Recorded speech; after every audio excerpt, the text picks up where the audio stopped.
Sir ನಮಸ್ತೆ.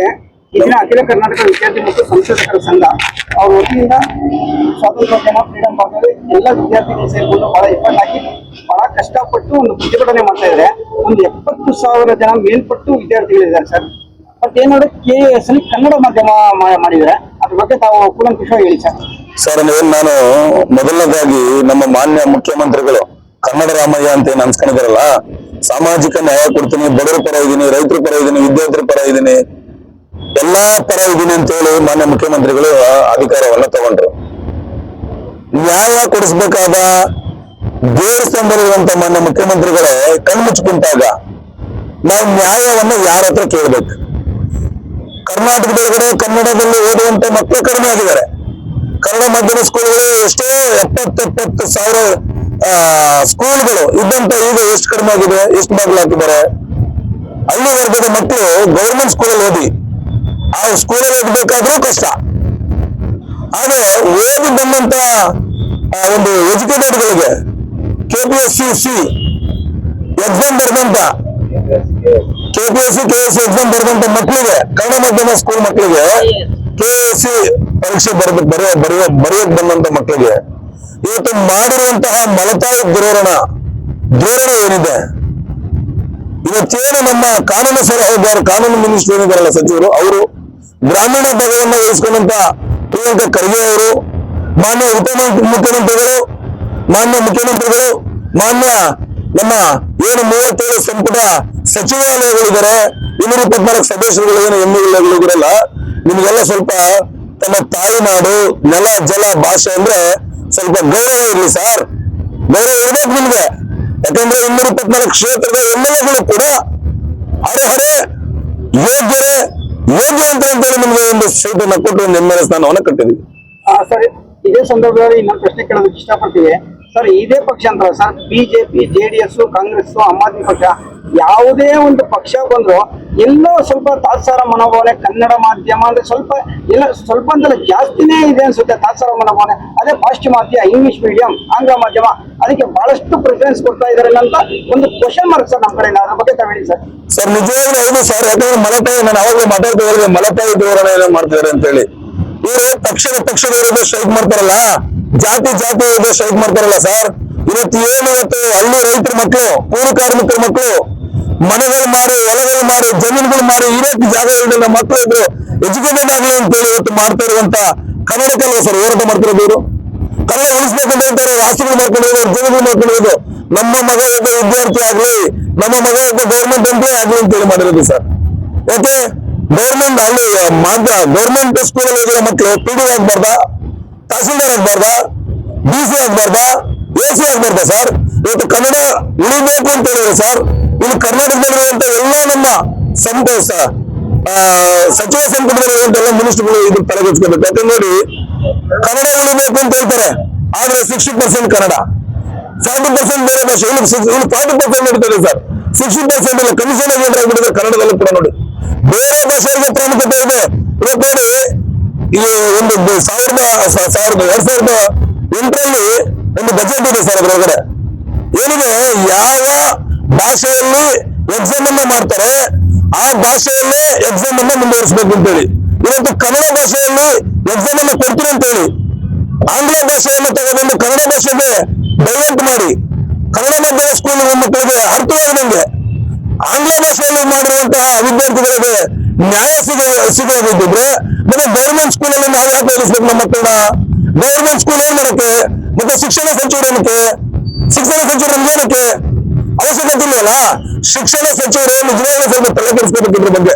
ಯಾಕೆ ಹಳ್ಳಿ ಮಕ್ಕಳು ಸರ್, ನೀವು ಎಲ್ಲೋ ಕುತ್ಕೊಂಡು ಯಾವತ್ತೋ ಒಂದು ದಿವಸ ಹೋಗ್ಬಿಟ್ಟು ಎಲ್ಲೋ ಒಂದು ಕಡೆ ಚೆನ್ನಾಗಿರೋ ಕಡೆ ಅಡುಗೆ ಮಾಡಿಸ್ಬಿಟ್ಟು ಮಕ್ಕಳು ಎದುರುಗಡೆ ಕುತ್ಕೊಂಡು ಊಟ ಮಾಡೋದಲ್ಲ, ಅದೆಲ್ಲ ತಾವು ನಿಜವಾದ ಹೀರೋದನ್ನ ಯಾಕಂದ್ರೆ ಕನ್ನಡ ಮಾಧ್ಯಮ ಸ್ಕೂಲ್ಗಳ ಮಕ್ಕಳೆಲ್ಲ ಹೋಗೋರಿಗೆ ಕಿಂತಿಷ್ಟು ಒಂದು 20% ಜನಕ್ಕೆ ವರ್ಷಕ್ಕೆ ಕೆಲಸ ಕೊಡಿಸಿದ್ದಾದ್ರೆ ತುಂಬಾ ಅನುಕೂಲ ಆಗುತ್ತೆ. ನೀವು ಶಿಕ್ಷಣ ಸಚಿವರೇ, ಇವತ್ತು ಕಾನೂನು ಸಲಹೆಗಾರರು ಎಲ್ಲರಿದ್ದಾರೆ. ಕಾನೂನು ಸಲಹೆಗಾರರು AS ಅಲ್ಲಿ ಒಂದು ಹಿರಿಯ ನಾಯಕರವರು, ಮಾನ್ಯ ಮುಖ್ಯಮಂತ್ರಿಗಳು ಹೇಳ್ಬೇಕಾಗಿತ್ತವರು.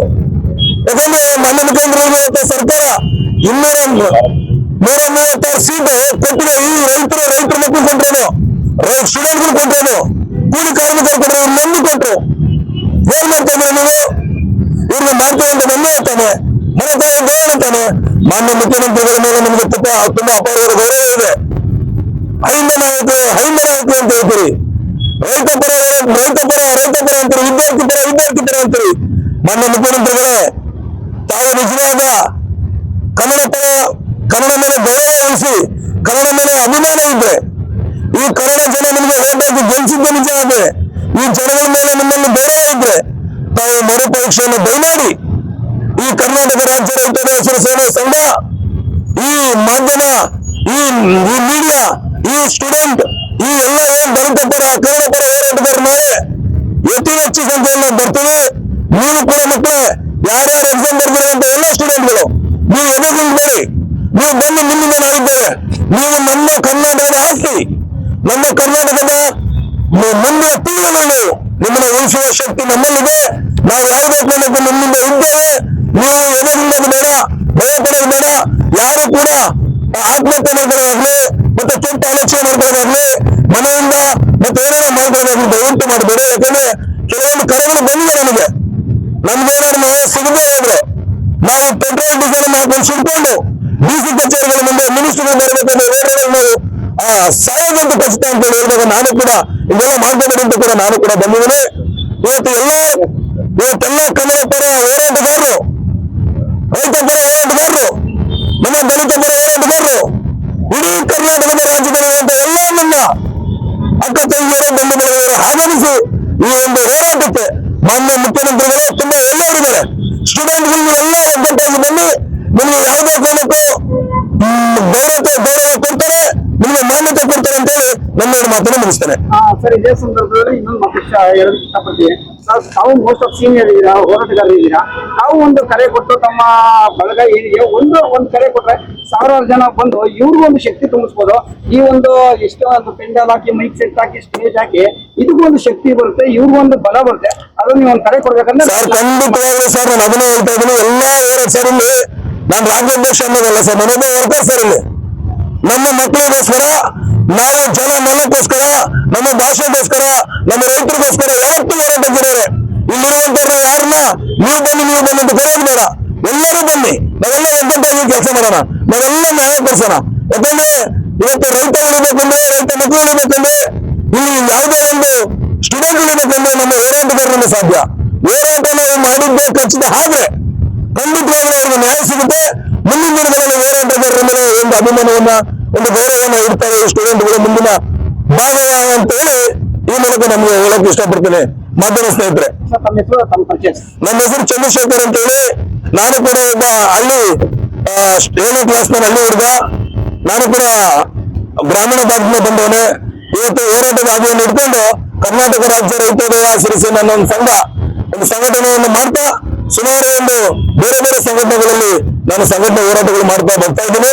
ಹಾಗಾಗಿ ನಮ್ಮ ಹುಡುಗರು ತುಂಬಾ ದಿನಗಳಿಂದ ನಾವು ಕೂಡ ಜೊತೆ ಕೈ ಜೋಡಿಸಿದ್ವಿ. ಅವರಿಗೆ ನ್ಯಾಯ ಸಿಗೋದಂತ ಯಾವುದೇ ಕಡೆ ಅಹೋರಾತ್ರಿ ಇವತ್ತು ರಾತ್ರಿ ಮಾಡ್ತೀವಿ, ನಾಳೆನೂ ಕೂಡ ನಾವು ಮಾಡೋಕೆ ರೆಡಿ ಇದ್ದೀವಿ. ನಮ್ಮ ಹುಡುಗರು ನ್ಯಾಯ ಸಿಗ್ಬೇಕಷ್ಟೇ. ನಾಳೆ ಮುಂದಿನ ಪೀಳಿಗೆ ಸರ್, ನಮ್ಮ ಸ್ಟೂಡೆಂಟ್ ಮುಂದಿನ ಪೀಳಿಗೆ ಈ ದೇಶಕ್ಕೆ, ಈ ರಾಜ್ಯಕ್ಕೆ ಮುಂದಿನ ಗುರುಗಳು ನೋಡ್ತಾರೆ ಸರ್. ಈ ತರ ಅನ್ಯಾಯ ಮಾಡ್ತಾರೆ ಇರಲಿ, ಒಂದಲ್ಲ ಒಂದಿನ ಇದೇ ಸ್ಟೂಡೆಂಟ್ ಈ ರಾಜ್ಯಕ್ಕೆ ಮುಖ್ಯಮಂತ್ರಿ ಹಾಗೆ ಆಗ್ತಾರೆ, ಈ ರಾಜ್ಯಕ್ಕೆ ಕಾನೂನು ಸಲಹೆ ಹಾಗೆ ಆಗ್ತಾರೆ, ಈ ರಾಜ್ಯಕ್ಕೆ ಯಾವುದೇ ಕಾರಣಕ್ಕೂ ನ್ಯಾಯವಾದ ಒಂದು ಕಾನೂನು ಚಿಕ್ಕವನ್ನು ಇಟ್ಟೇ ಇರ್ತಾರೆ. ಈ ಬಿಜೆಪಿ, ಕಾಂಗ್ರೆಸ್, ಜೆಡಿಎಸ್ ಮೂರು ಪಾಠವನ್ನು ಕೆಲಸ ಕಲಿಸ್ತಾರೆ. ಜೈ ಕರ್ನಾಟಕ, ಜೈ ರೈತ, ಜೈ ಸ್ಟೂಡೆಂಟ್.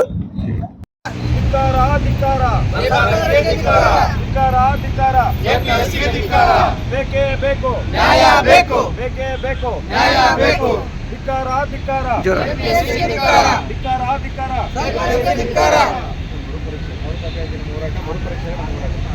ಬೇಕೇ ಬೇಕು ನ್ಯಾಯ, ಬೇಕು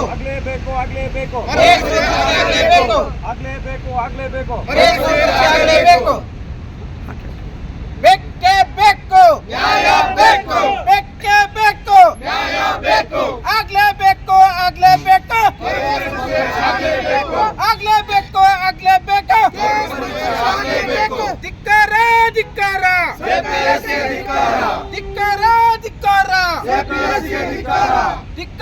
ಧಿಕ್ಕಾರ, ಆಗ್ಲೇಬೇಕು ಆಗ್ಲೇಬೇಕು ಆಗ್ಲೇಬೇಕು ಎಲ್ಲಿವರೆಗೆ ಹೋರಾಟ ಎಲ್ಲಿವರೆಗೆ ಹೋರಾಟ ಬೇಕೇ ಬೇಕು ನ್ಯಾಯ ಬೇಕು ಬೇಕೇ ಬೇಕು ನ್ಯಾಯ ಬೇಕು ಧಿಕ್ಕಾರ ಧಿಕ್ಕಾರ ಧಿಕ್ಕಾರ ಧಿಕ್ಕಾರ ಧಿಕ್ಕಾರ ಬೇಕೇ ಬೇಕು ನ್ಯಾಯ ಬೇಕು ಬೇಕೇ ಬೇಕು ನ್ಯಾಯ ಬೇಕು ಧಿಕ್ಕಾರ ಧಿಕ್ಕಾರ ಧಿಕ್ಕಾರ ಧಿಕ್ಕಾರ